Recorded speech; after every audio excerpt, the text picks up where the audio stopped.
Di ba? Malalim. Like ano pinakamalalim? Kung selos lang, hindi naman ganun ka ano. Kung basher lang, hindi naman ganun ka ano. Oh. Ikaw ba naman dalhin ka doon sa pinakaliblib na lugar? Oh. Diba? Dadalhin ka sa pinakaliblib na lugar. Mabait pa yung pamilya. Oh. Kasi kung that time na nangyari yon. Tsaka ano ba? Yung unang pagtatangka 17 pa lang si Biancy. Oh. Pasok pa yon sa pinaka mabigat na kasalanan.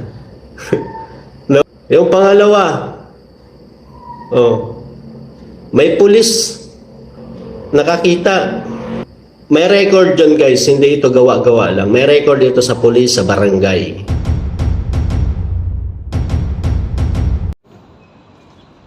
Kamusta mga kalingap, mga ka-Adonis? Well, kakatapos lamang po ng ating pong concert kagabi. Kaya nandito tayo ngayon para tignan kung ano yung mga dapat pa nating asikasuhin at ayusin. At sa usapin ng pag-aayos o aayusin, mukhang marami tayong aayusin ngayon dito sa Kalingap. At hindi naman lingid sa inyo na napanood nyo yung live ni Red Saint na pagkatapos ng kanilang suspension na ipinataw ng Karaba, ay nag-live pa rin itong si Red Saint, na parang ang nangyari ay na-provoke ito pong grupo nila at na mismo nga nanggagaling mismo sa bibig ni Red Saint na parang itong tatay ni Beyonce ay nabwisit, at parang nainis na lang at ang gusto nang mangyari ay sige na makapagsalita sila. So pinapalabas ni Red Saint na mayroong go signal ito pong pamilya ni Beyonce sa kanila pong pagsasalita. At dito sa sinabi, sa pagbubulgar, sa revelasyon ni Red Saint ay hindi biro. Hindi biro to mga ka-Adonis, mga kalingap. Dahil usapin ito ng integridad at pagkatao. Dito sinalaysay niya, napanood nyo naman sa mga kasama nating reactors at sa kanya mismo, na si Beyonce daw ay dinala sa liblib na lugar ng hindi lamang isa but twice. At para sa akin, this has yet to prove. Tama ba English ko? At sinasabi niya na nung una daw na dinala sa liblib na lugar si Beyonce, ito po ay underage, which is siya po ay 17 lamang. At yung mga sumunod siguro hindi natin alam kung meron man, kung totoo man ito. Sa tingin natin na talagang seryosong usapin ito dahil kahit hindi man nila pangalanan kung sino yung sinasabi nila, alam naman na alam ng lahat kung sino po yung kanilang tinutukoy. At sinabi niya pa na mayroon daw CCTV, na mayroon pang pulis, na ito ay nasa record ng barangay, na pagpapatunay na ito po ay hindi lang nila gawa-gawa. Ang tanong lamang natin dito, mga kalingap, bakit sila Red Saint na nagsalita?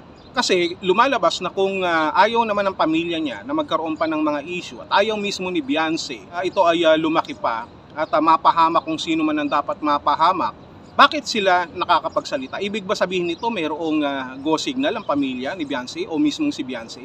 At kung hindi naman, bakit nila kailangan gawin pala ito kung sila naman ay hindi pala otorisado? Kasi nga, sa sinasabi ni Red Saint sa kanyang mga pagsasalita, pinapalabas niya na na-provoke o nainis ang tatay ni Beyonce, kaya binigyan sila ng karapatan para makapagsalita.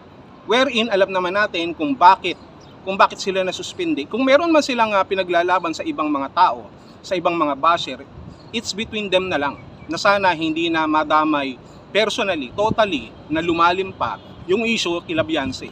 Yun ang ating pinagkataka dito. At ano ba ang gusto nilang mangyari? Kasi kung talagang seryosong usapin ito, dapat wala na ito sa social media. Dapat inaayos po ito. In person, in private.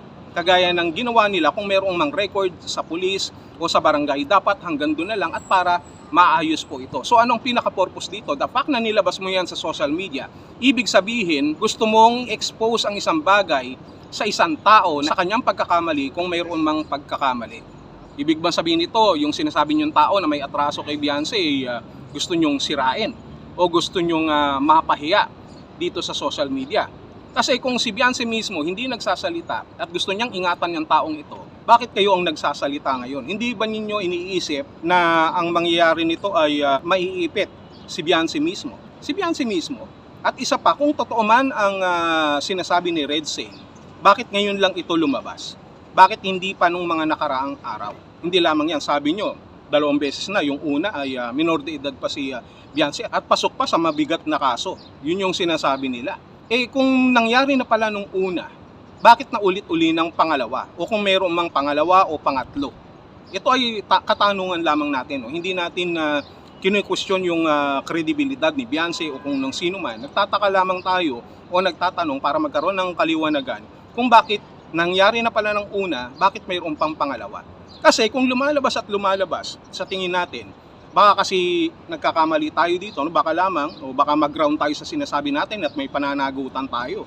Dahil hindi biro ito. This is a libelous, no, statement at may karampatang kaparusahan yan. At alam nga natin na magsasampa na ng kaso ang nanay ni Kalingap Edu dahil sa sinabi ni Red Sane. Sapagkat posible, no, posible dahil ito ay mga kabataan pa, no, marahil ay sila po ay nag-i-explore. Ito, explore, ibig sabihin mayroong consent, no, parang mutual. Kung nangyari man yon, maaaring si Beyonce o si Edu, no, pumunta sa ganitong lugar o kung ano man, hindi natin masabi. Pero posible na gano'n na walang nangyaring pamimilit dahil kung nangyari nung una at ng pangalawa, ibig sabihin mayroong consent. Hindi ko sinasabi na tinotolerate ni Beyonce o bakit pumayag si Beyonce kung sakali mang nangyari talaga yon. Ang sinasabi natin dito, yung possibility kung bakit nangyari yon na baka naman walang pamimilit, baka naman kagustuhan ng dalawa dahil sa kanilang mga edad, kahit papano ay masasabi natin na meron silang mga bagay na gustong subukan. Ito, walang halong mali sa ito.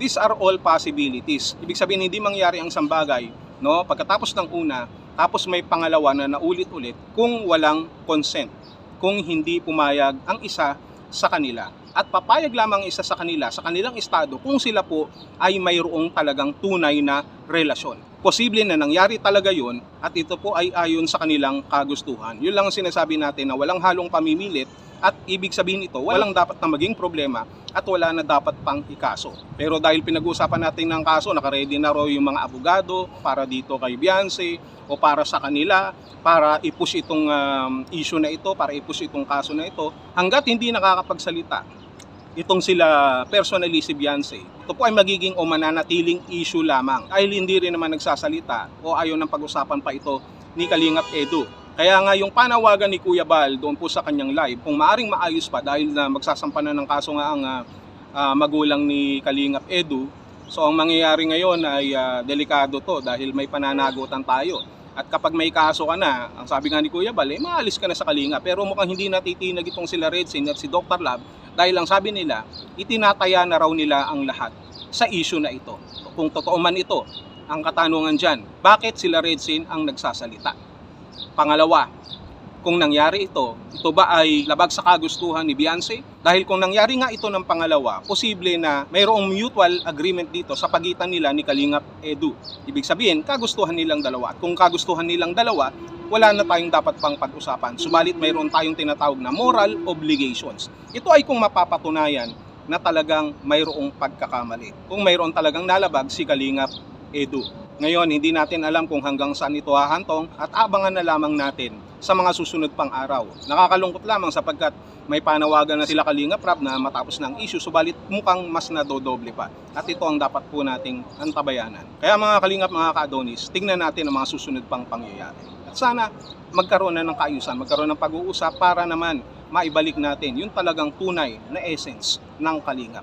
Walang gulo kung hindi puro paglingap at pagtulong lamang sa ating mga kapwa. Alright? Yan.